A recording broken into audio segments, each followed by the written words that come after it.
नमस्कार दोस्तों, आप देखना शुरू कर दिए हैं ग्रामीण दर्पण। आज आप लोगों को दिल में एक अलग प्रकार की खुशियां आनी चाहिए।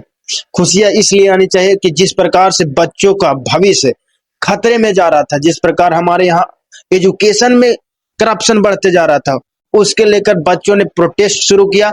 आज 36-37 दिन से लगातार दिल्ली के जंतर मंतर पर लड़के प्रोटेस्ट कर रहे थे।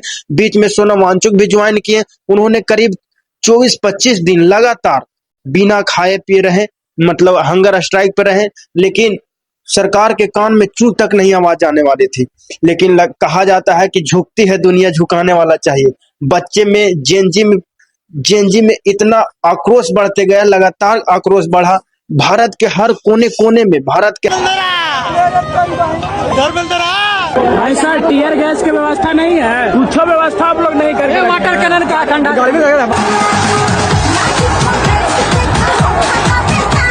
अरे भाई कहाँ से तुमको मिल गया? कबाड़ दिए जो के मुड़ी है। हाँ, इसको लेके क्या करेगा? इसको लगाएंगे और दिल्ली नहीं है, बिहार है। एक भी लाठीचार्ज नहीं हुआ, मारेगा तो तुरंत मारेगा। वो लोग का कुछ फट रहा है, देख लीजिए हेलमेट पहन के आया हुआ है। नेवर मिस विथ बिहारी कहकर अगर छात्र बैरिकेड तोड़ नहीं पा रहे हैं तो बैरिकेड को लेकर भाग जा रहे हैं पीछे से।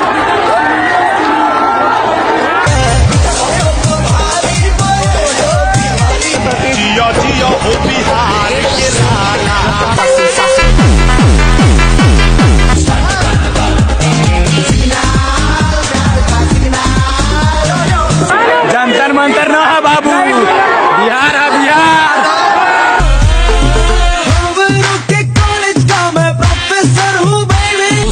जैसे माहौल में रहा हुआ कब तबाह यहाँ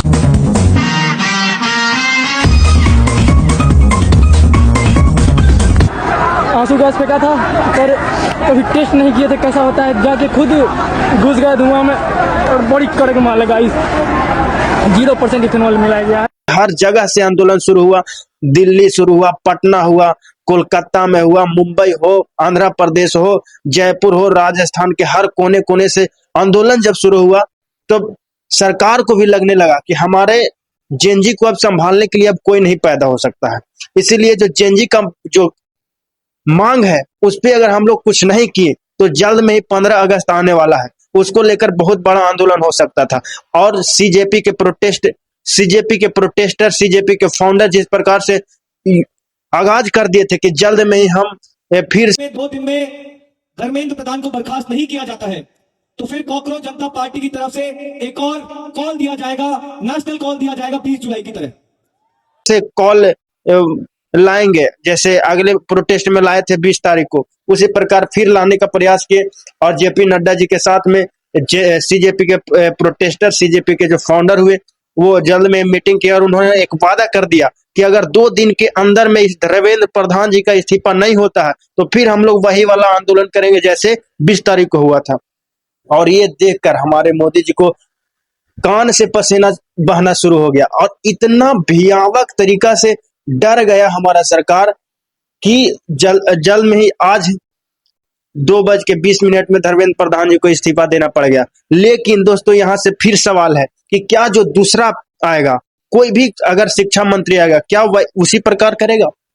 हम चाहे शिक्षा की बात हो या किसी और प्रकार की बात हो, परिवहन मंत्री नितिन गडकरी जी हैं। अब सोच कर देखिए, जिस प्रकार से पेट्रोल में एथेनॉल बनाकर बेच रहे हैं, कितना सही है। कितने आए दिन आपने न्यूज देखा होगा कि हजारों हजार की संख्या में लोगों की गाड़ियां बिगड़ रही है, माइलेज कम हो रहा है। तो क्या आपको नहीं लगता है कि हमारे यहाँ नितिन गडकरी जो परिवहन मंत्री है वो भी चेंज होनी चाहिए? क्या आपको नहीं लगता है कि पेट्रोलियम मंत्री है वो भी चेंज होनी चाहिए? क्या आपको नहीं लगता है कि विदेश मंत्री जिस प्रकार से भारत और विदेश के आयात निर्यात पे टैरिफ लगाए जा रहे हैं वो भी चेंज होना चाहिए? क्या आपको नहीं लगता है कि हमारे यहाँ जिस प्रकार से जीएसटी का मार बढ़ते जा रहा है, जिस प्रकार से हमारे यहाँ महंगाई की मार बढ़ते जा रहा है, वो चेंज होनी चाहिए? क्या चाहते हैं आप कि जिस प्रकार से हर प्रकार, लेकिन कुछ हो या ना हो दोस्तों, ये जेनजी का आक्रोश देखकर सरकार में कुछ तो दबाव बढ़ा है और दबाव इतना बढ़ गया है कि बड़े बड़े नेता का कुर्सी हिलने वाला है। बस इसी प्रकार से जब भी करप्शन हो, जहां भी करप्शन हो, आप लोग आवाज उठाने का काम कीजिए और लोगों को दिखाइए कि भारत का युवा वो वाला युवा नहीं रहा, 90 का दशक वाला युवा नहीं रहा, अब जेनजी हो चुके हैं। जेनजी वही जो हर गलत को विरोध करेंगे, जेनजी वही जो महिलाओं की सुरक्षा की बात करता है लेकिन महिलाओं को सुरक्षा नहीं देता है, तो उस पर खड़ा होंगे। जेएनजी वही जो गरीबों की बात करता है लेकिन गरीबों के लिए कोई काम नहीं करता है, तो आवाज उठाने का काम करेंगे। जेएनजी अब जाग चुका है, संभल जाओ सब सरकार, और जो आने वाला है वो भी संभल जाओ। अब आप लोगों के हाथ में सत्ता, आप लोग जिस प्रकार से अपने बाप को समझकर बैठे हुए, वो सरकार अब नहीं चलेगी, इसलिए कि जेएनजी भी समझ गया कि हमारा अधिकार क्या है। और ये बीजेपी सरकार जिस प्रकार से हम लोगों को अनपढ़ बनाते जा रहा था, समझ लीजिए कि क्या अब होगा। बहुत अच्छा लगा, बाकी जैसे ही कुछ नया अपडेट आएगा आपको हम देने का प्रयास करेंगे। बहुत धन्यवाद दोस्तों। हमारा वीडियो को आप देखिए, लाइक करिए, शेयर कीजिए, लोगों तक पहुंचाइए, ताकि किस प्रकार से युवा जागे हैं। धन्यवाद।